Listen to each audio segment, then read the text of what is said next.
Hey guys, welcome back to the Malabash Media Spotlight Show. Today I have with us two guests, which is super exciting. I've got Lauren Denmark with us, and we've got Andrew Weaver. They are both co-founders of Triple Threat Supervision, which is a music and sound, and it's really cool. They do a whole bunch of things. They've got a really cool portfolio that they've worked with. They've known each other for years. I'm really excited to share with you these stories that they have. So, guys, thank you so much for being on the show today. I'm really excited to have you guys. Of course. Thanks for having us. Yeah, it's great to be here. Yeah, absolutely. I'm really excited. They've got a really cool story from getting started off in college to now, they have their own company, which is in two different locations, and that's huge right there. Lots of work. They do a lot of really great like I said, their portfolio is really cool and they do a lot of great work. So we'll listen to that and hear a little bit about that soon. And we're going to dive into how they got started. But first off, guys, I would love to have an invite to join. If you guys want to be on the show, you guys can always email contact@malabash.com, or if you guys want to just follow along on all of our Malabash social media so that you guys can see some of the new things that we have coming out and help support the show. So a little fun tip there. Please do that. We would love to have your support. And if you guys would like to find any other, we have had so many different wonderful guests on this show. You can find them on our website in the news section. They have their own article, and then you can see and watch the replays of that as well to learn more about the industry and learn more about these guys and how you can work with them. So let's go ahead and jump in today. Thank you guys so much. Like I said, it's great to have you both here. I'm really excited to kind of learn a little bit more about Triple Threat and, the starts to all of this. So if you guys, can tell us a little bit, whoever wants to go first, about how you guys got into the industry, what was kind of that whole starting point? Like, what inspired you to get into what you're doing today? Yeah. Andrew, you want to take it away? Oh, okay, sure. Yeah, I mean, for me, my background, I got started, I think the most important part is you have to have a passion for music, right? Regardless of what genre, whatever you do in this industry, in storytelling as well, because that's really what film is all about. It's sharing great, powerful stories that, deserve to be heard across the world. And so, really, I've always been a fan of the film industry. I've loved, there's so many classic films. The Dark Knight just has so many great stories in there. Is one of my favorites. Interstellar, there's probably some themes that go along with all of those. But, I really got my start in music where I started out playing classical music. I'm a trumpet player. I was a conductor through high school and in college. And, I felt that I could either go down this route of classical music, supporting musicians, or there could be something in the world of film and music. And I knew for myself, I'm not a composer. That's not my strength. But I love supporting a creative like that. And basically, what that means is I get a help behind the scenes. And that's where I basically went to Belmont University here in Nashville. And through that, I was able to learn about all these different paths. And I got invited to a panel. It's an evening with music supervisors. And there were people such as Anastasia Brown, Don Soler, head of music at ABC, Brandon Young, head of music at Activision, Steve Schnurr, head of music at Electronic Arts, and I think it was Daniel Kuipers at Energy BBDO. And so, there's a wide range of supervisors there. And I learned what music supervision was, which is being able to put select songs that are put to various forms of media and getting to be the creative force behind that, while also going through these nuances of figuring out what is the legal what is the clearance and approval process of getting these songs used within the film. You can't just put this song up there and hope it'll be fine. There's a lot of people and a lot of time and a lot of work that went into creating this song that require approvals for it to be used alongside a film or a TV show, etc. And so I just was so fascinated by this concept that I just started diving deeper and trying to talk to as many people as I could in this industry. And I did a few internships here and there, but eventually that led to working with Anastasia Brown, who's a great mentor, and I absolutely just love getting to work with her. She's worked in supervised films such as August Rush, which was one of the first films that got me into music, and then she's done The Shack. She did the Americans TV show, and various others. And so essentially, I came on to help be her assistant and music coordinator, working on projects such as Queen America, which premiered on Facebook Watch as their first major TV show. And then Tell Me Your Secrets, which aired on Amazon Prime in 2021. And we did a few other various projects. But essentially, I got my start going and working as her assistant because she is such a great creative mind and creative force in our industry that I was able to see this thought process that she was working on, selecting these songs and figuring out this tone that goes with this film. But at the same time, I was the one doing all the paperwork, whether it was cue sheets, quote requests, um, selecting library music to be used. I remember one of the first things I ever had to do was find a song to be played by a flute player, a trumpet player, and a tuba player. And I immediately went back to my catalog that I knew from high school so that I could go see what are the songs that people played back then that you could just play and learn real quickly. And so, essentially, I started working with her and, worked with her for about 2 or 3 years. Had a great time. And then I also had the opportunity to work with Steve Schnurr, who is another creative force in our industry, and he works a lot on the scoring side. He's been a powerhouse in Nashville, helping bring opportunities for composers to record at Ocean Way Studios and other locations here, but also creating this new idea that music can be used in different media, such as video games, right? And I was able to work on the Star Wars Jedi Fallen Order trailer that was at #1 on YouTube, and it was a huge deal getting to go in the studio and work uh, behind the scenes to help make that, just play a very small part to help make that happen. And then I also got to work with their marketing team and their music supervision department, selecting the songs for the FIFA 21 soundtrack, the NHL 21 soundtrack, Need for Speed Heat, and other iconic sports franchises. And it really opened my eyes to realize that music supervision, while usually associated with film, television, or advertising, is an ever emerging job that is continuing to grow because there's so many different media contents that are being used. Video games is one. You have YouTube. There's so many people on YouTube. We have one client that we work with right now that we help uh, consult with them on a monthly basis and advise whether they are able to use these songs or not, because YouTube has content ID and can flag songs because you can't always use an Elton John song in your YouTube video, right? And on top of that, there's TikTok, NFTs, Web3. The world is ever evolving, and so it really opened up my eyes. And those two experiences were really monumental and what helped me when we got to the pandemic. And we can kind of talk more about how we got Triple Threat started. But essentially, we both realized that we had about 5-6 years of experience each to bring together and balance each other out to create Triple Threat Supervision. So, Lauren, I'll let you take it. Sure, yeah.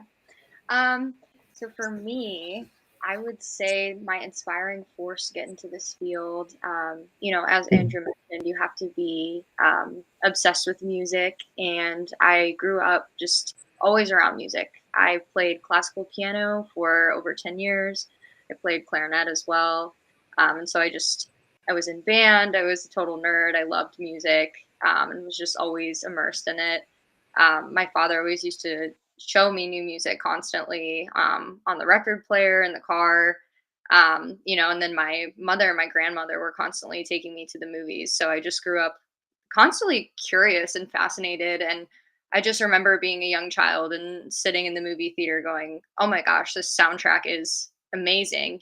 Who made the decision to put this music in here? I have to know. And so I, did research and I found out that, oh my goodness, this is, something you could potentially do. And I remember sitting in a music appreciation class when I was very young, probably 12, 13 years old. And, just being full of this curiosity and just hunger to learn. And my teacher at the time had brought in a friend of hers that was doing music supervision, and she explained the career path and how she had gotten there. And so I, just ever since then have been very, very hungry and, searching uh, on this path to get here.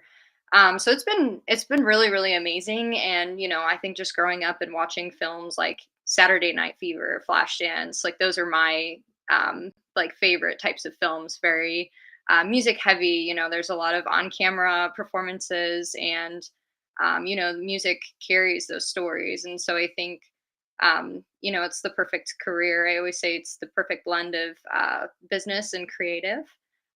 We do do a lot of business, a lot of the business side, a lot of paperwork. But I think it all makes those moments where we get to be creative worth it. So, That's amazing, and it's very true. There's a lot that goes into, you've got the business side, you've got the paperwork side, and I actually wanted to ask you guys, for those people who don't know, like, what does the process go from once a song gets submitted? You can't just, even if an artist says, "Hey, I want this song to be used in blah blah blah," or I allow this song. There's paperwork that has to go with that. Like, what is necessarily the process that takes from getting your song ready to go? yeah. So we start out with, obviously reaching out to our client, assessing their needs, all the different terms that are going to go into that negotiation on Mhm. behalf of our clients, and then also the artists that we're working with, or the rights holders that, um, you know, own the rights for the songs. So start with that, and then once we have our client's approval, we reach out, we get quote requests, and from there we, see if it's in alignment with their budget. And then if it is, and, all parties give approval, we can move forward with um, the official licensing process for that. But it's very important to, make sure you're managing everyone's expectations. I think a lot of times there's um, can be either a lack of budget and big expectations for songs. And so, there's a lot of people that don't know how much time and effort and hard work that it really takes to license music. And then also, I think on the creative side as well, it can be a big challenge for some people. So that's the Yeah. simple rundown of it. Yeah, it's not just as simple like I made this song, get it into some, or that song from the Spice Girls or whatever. I love to have that in. It's not that simple. There's so many things that go into it, and you have to have a budget for it if you're gonna use a certain song by, AC/DC or whatever. So yeah, it's a whole different ball game. So it's really cool to have you guys and your perspectives on it. It's really cool because both of you guys are a little bit different in what your likes of music is. And I think that's really cool that you guys have come together and created this company, the Triple Threat Supervision Company, because you guys get both perspectives of this. Andrew, you got more of like the Star Wars and a little bit more of that kind of side, and then Lauren's got more of that classic, and I love it. It's just really, really cool, very different, and it creates this, kind of a to me, I feel like it creates a nice balance. But you guys work with each other, so I guess you know the best. Yeah, I mean, I think, I know we were talking about this earlier. What's really awesome about getting to work with Lauren and our company is that, as a triple threat, we can do, the client has a request and says, "Hey, I want to use this song by AC/DC." Well, you know what? Mhm. That's not going to work. Okay, well, let's try and find some alternates of how that could work, either using that song or finding another song. And that's where Lauren can go in and say, "Hey, I've got a friend who's playing out on, Nashville's Broadway Street, and could do a song very similar if we needed." Or it gives us the opportunity to highlight indie artists who, are jumpstarting their careers and help place, whether it's a small indie film or a huge branded advertisement, we're able to still source from the biggest to the lowest of artists, and, help create an opportunity for them to emerge and shine. And, I have my background of experience and she has hers. And it's really great because, when we do searches, which is basically when we reach out saying, "Hey, we're looking for a song that's, lyrics like this, sounds like this," Lauren and I can just go back and forth and just, hey, what do you think of this? Oh, I like this. This one's not really fitting. And then there's a whole other side, which is, it's I love getting to work on this part, is getting to work with composers. And that's completely different, right? Because some of these songs, whenever we work as a supervisor and sourcing this music, it's already created, right? So we're trying to find these songs that fit the puzzle pieces. However, when it comes to hiring a composer and working with them through this process, it's all original music and the boundaries are limitless. And so, if we want to try using a didgeridoo on something, sure, you can go ahead. If you want to have a full orchestra, sure, let's experiment with that. And let's try and push the boundaries of what's possible.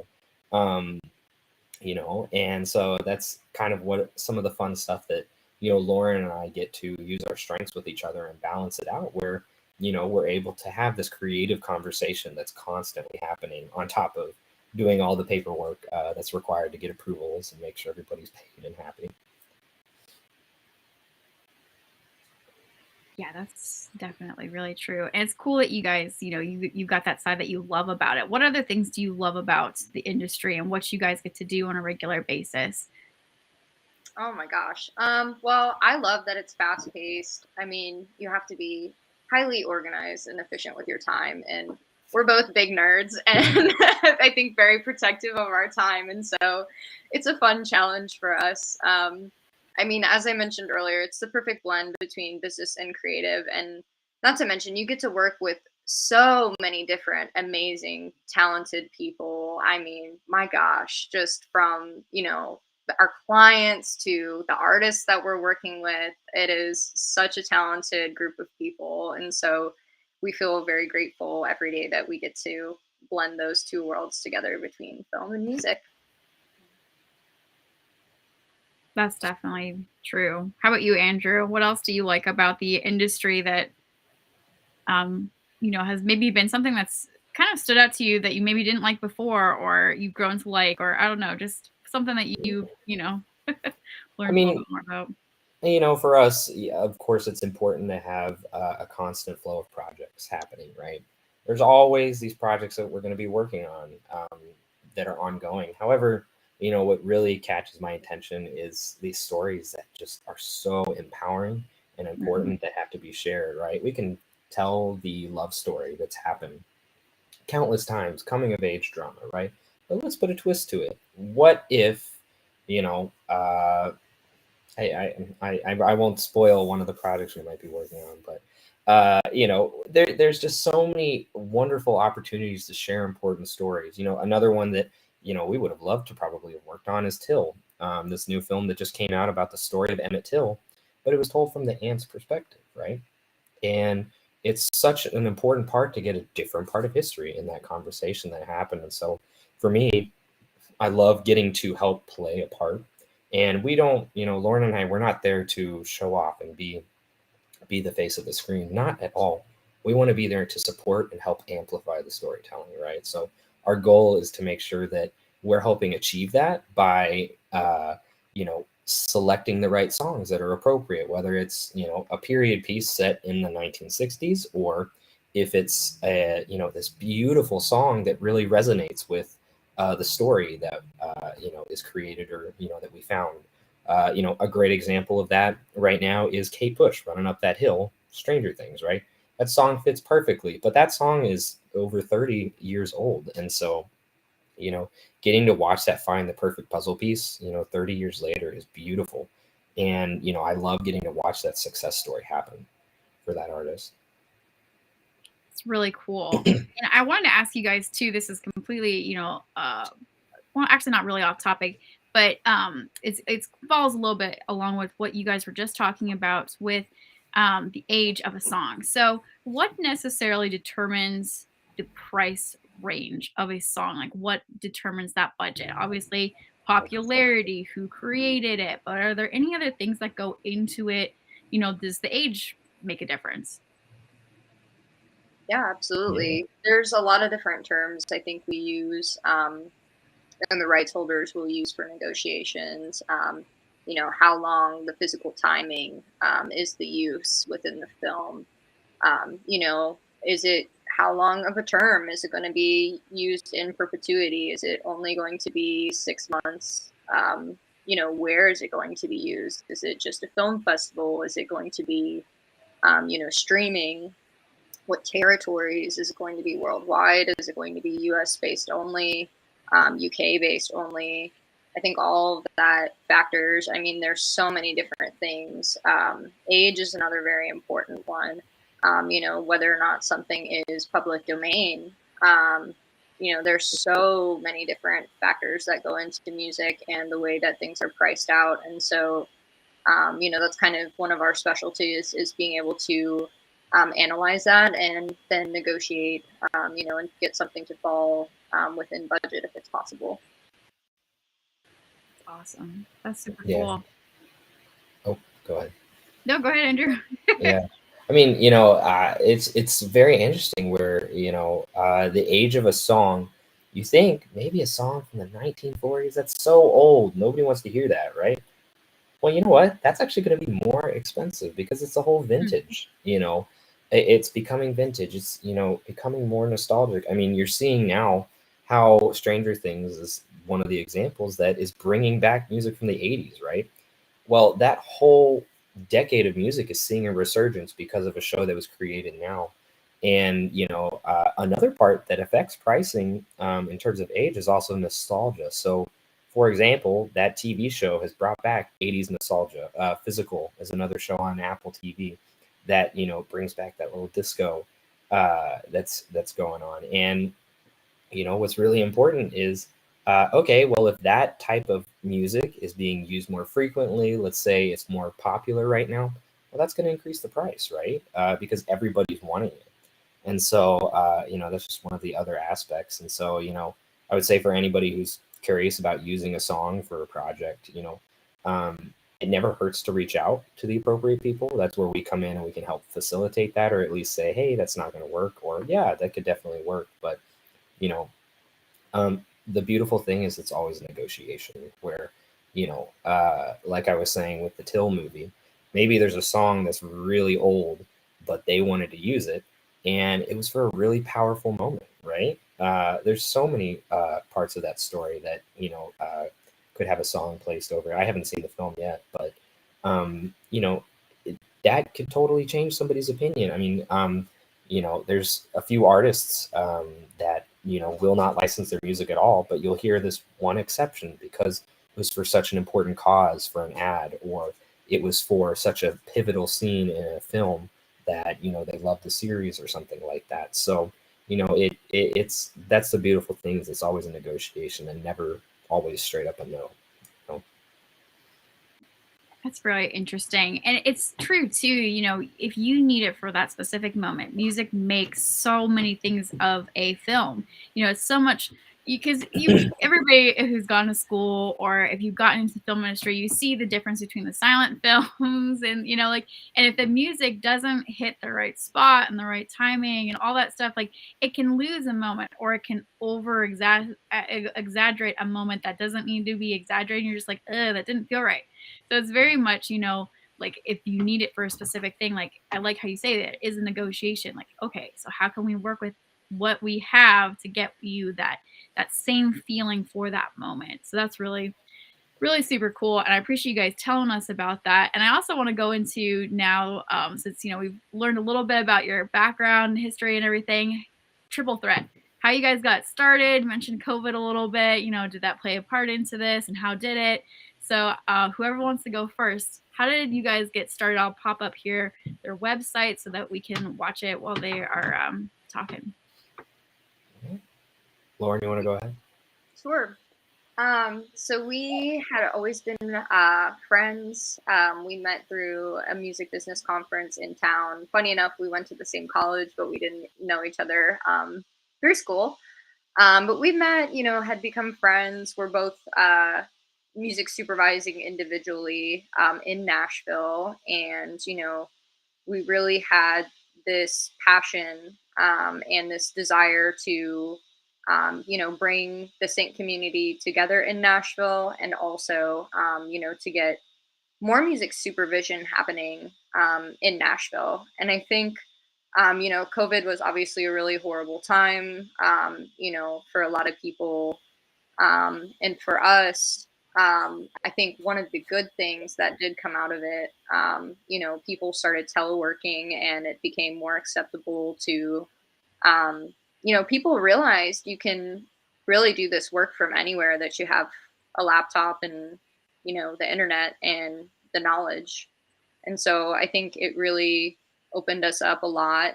We realized this and, you know, could start taking advantage of different opportunities globally. So, you know, we started working with, well, we partnered first in the middle of COVID, decided to officially form our LLC and get all of that going. You know, and we looked at each other and we said we have enough experience to go out on our own and really start making something of ourselves and building our empire and our legacy. And so it's been really amazing to partner up. You know, couldn't do what I do without Andrew. Um, and yeah, it's been a really wonderful experience. You know, as he mentioned earlier, we really balance each other out well, and we bounce each other's, you know, strengths and weaknesses out. And um, yeah, he's just wonderful to work with, and I can't say enough amazing things about the guy. So that's the short version of how we started. Thank you. Yeah, and I think too, you know, what's really important is like, you know, COVID was this moment that really stopped a lot of people in their tracks to say, you know, where am I going? What do I want to do? And instead of, you know, having to work for another company and having to, you know, do this 9 to 5 gig. You know, we do work very early. Like we worked on a production out of the UK, and you know, we're up at 6 a.m. working with this team to get that done. Or we're working out of LA, and we're working on a project right now till 8, 9, 10 o'clock at night. But those late hours and early mornings are worth it because, you know, this field is not usually it's usually geo locked into LA or New York, but COVID helped bring this opportunity to say, you know what, this can be done from many different places. You can do your work from Nashville. You can do your work from Atlanta. I know somebody who's in the Highlands of Scotland doing this job for a company out in LA, right? And so it really opened us up so that we were able to, you know, say, you know what, just because we are based here in Nashville doesn't mean that, and Monterey doesn't mean that we can't go get clients out in LA, New York, the UK.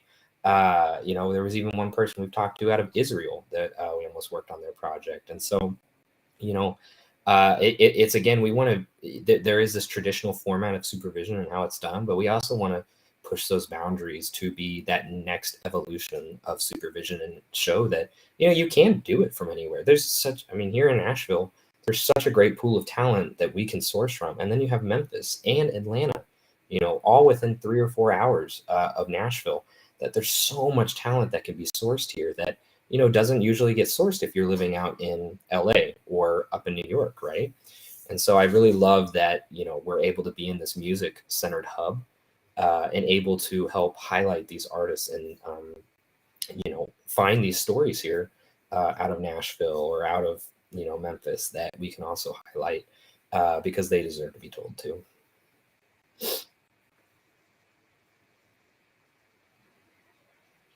That's awesome. And I really, it's, I was talking to somebody about, he does a lot of music videos for, you know, the big names and stuff. And so for them, it's very much a brand, you know, it's more than just music. It's an homage to who they are.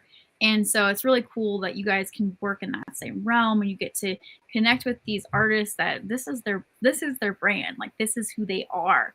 And they get to express that. And, you know, you guys get to work with that and kind of, you know, create a space for them to get their music out there and get it put into films or, you know, anything on YouTube, TikTok, whatever. I mean, TikTok could probably make it more famous than, you know, some film, who knows, right?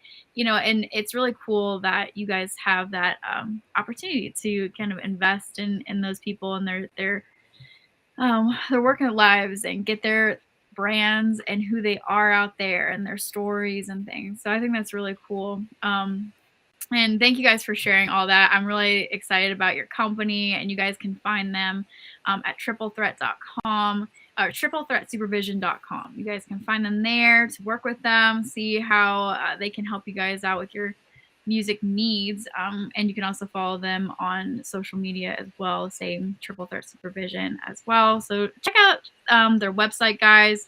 See if you can reach out to them, help support, all that good stuff. And we're just like really excited to have you guys on this show.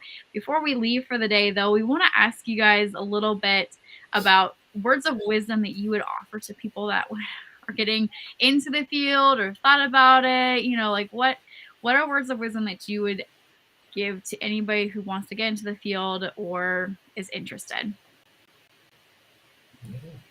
Yeah. You want to go ahead? Oh, you go ahead. All right. I would say, wanting to get into the field.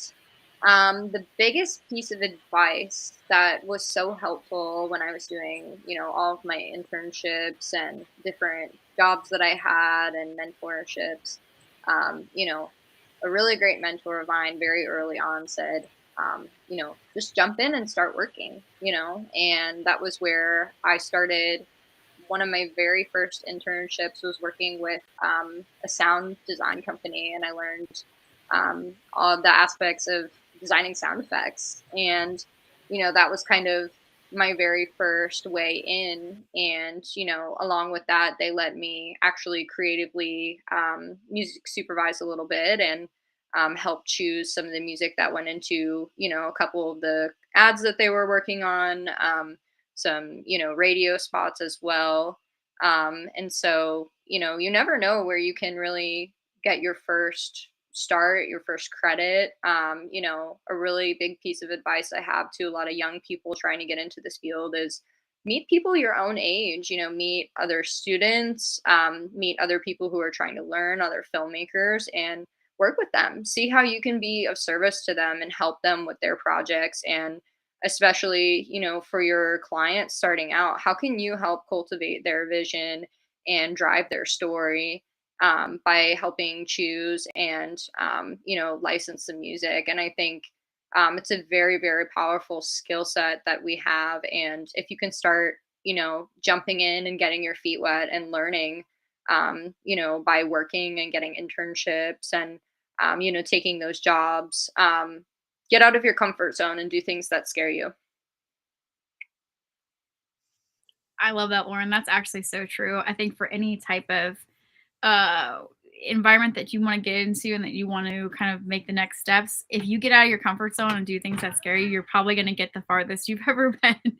Obviously you want to stay within moral bounds, right? But stepping out of your comfort zone is huge. Like it's one of the ways that you can grow in an amazing way. So anyways, just want to jump in there with that side note. But Andrew, you tell us what you've learned and that you love to share with other people in the industry or who want to get into it. Hello? Sorry, I got you muted. You're good now.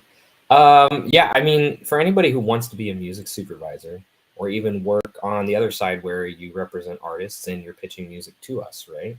At a publisher or label, or even just as an artist.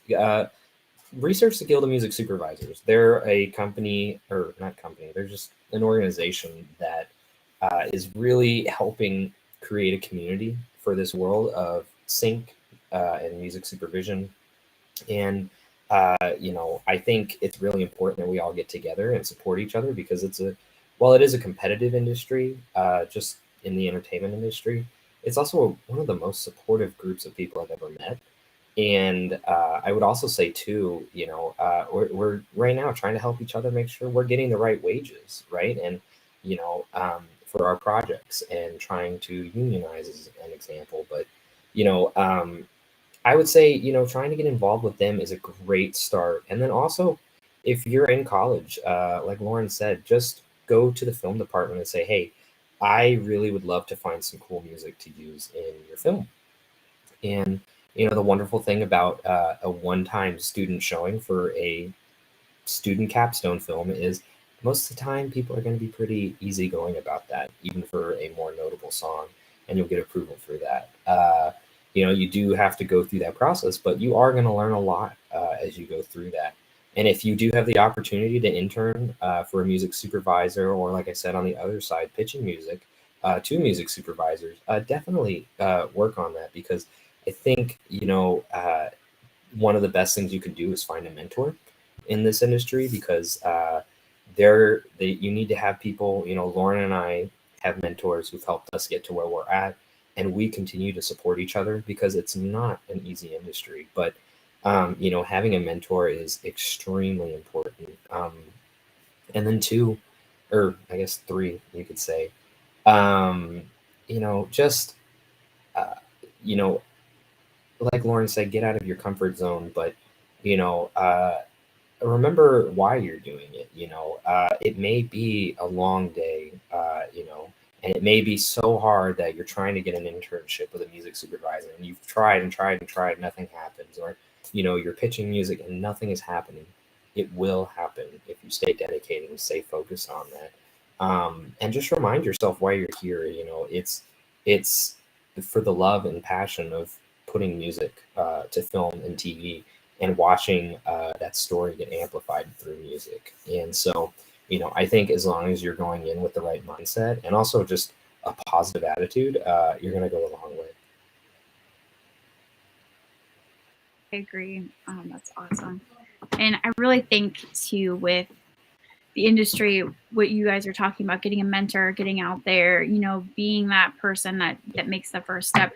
Sometimes it's really important to follow somebody that's been in the industry, that is safe and good, and is able to get you to a spot where you're a little bit better off than just jumping in. And it can be really dangerous if you're just jumping in and you don't necessarily know what's going to happen. And people love fresh meat in the industry, and they'll take advantage of you. So I think a great mentor is huge. And so I really appreciate you guys, saying that and sharing that information and all that stuff. So thank you guys so much. And thank you guys for being on the show. It's been great to have you and to learn a little bit more of the music side, because we haven't had too many people in the music industry in our show. So it's been great to kind of have you guys here and get to learn a little bit more about like what that is, because it's something that not too many people are as familiar of or aware of. So thank you guys so much for that. And you guys, like I said, please reach out to Lauren and Andrew, see how they can help you guys with your music needs, whether you're a composer or whether you're looking to, license some music for a film of some sort. You guys can reach out and find them on supervision.com, or follow them on social media and keep up with these guys. They're doing great things and going a lot of places. So super, super excited for you guys. And we're going to go ahead and end for the day. But thank you all for tuning in today, guys. Any last things you all like to share before we leave tonight?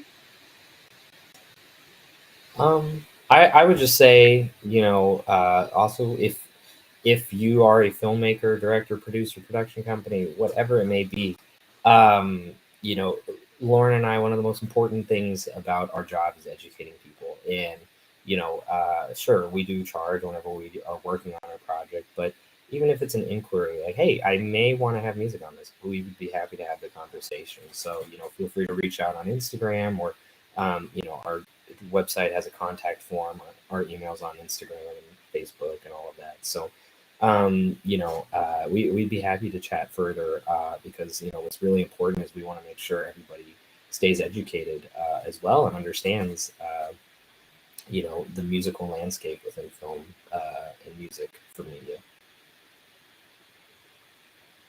I appreciate that, Andrew. Thanks for that. Because I think a lot of people, they don't want to sound stupid if they reach out and ask a question. So I think it's great to ask a question and rather know than not know it all and make a big mistake or have more money spent than needed. So yes, great words of wisdom. Lauren, was there anything that you wanted to add before we headed out tonight? I don't think so. This has been wonderful, and thank you so much for having us tonight. It's been great to have you guys. So like, you guys are so cool. I'm really excited about your company. You guys are going great places. So guys, reach out to these guys, help them out, and get questions asked. Add them to your network. They're gonna be happy that you did. So please support these guys, and we will see you guys back here next time on the Malabash Spotlight Show. I hope you all have a great night and take care.